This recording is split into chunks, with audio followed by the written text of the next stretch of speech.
Welcome to the Slop Temple. We pray this video helps.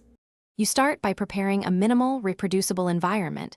Install Python 3, 8 or newer, and make sure it's on path so tools can find it. Once done, place your main script and any modules in a single project folder and remove debugging prints. Next, install third-party dependencies with pip and output requirements. TXT so builds reproduce exactly. Make sure relative file paths and data files are referenced correctly. This prevents missing resource errors later and speeds up the packaging step. You now create the executable with PyInstaller. First, pip install upgrade PyInstaller so you have the latest hooks.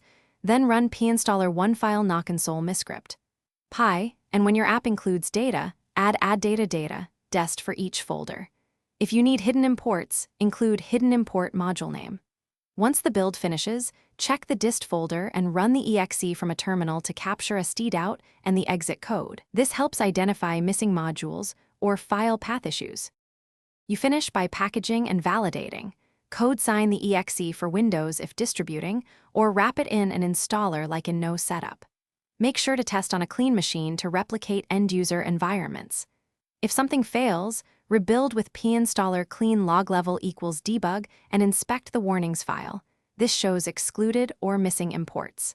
As a troubleshooting tip, when modules fail to load, explicitly add hidden import or create a hook file so PyInstaller bundles the required resources. Thanks for watching. Consider subscribing if we helped you.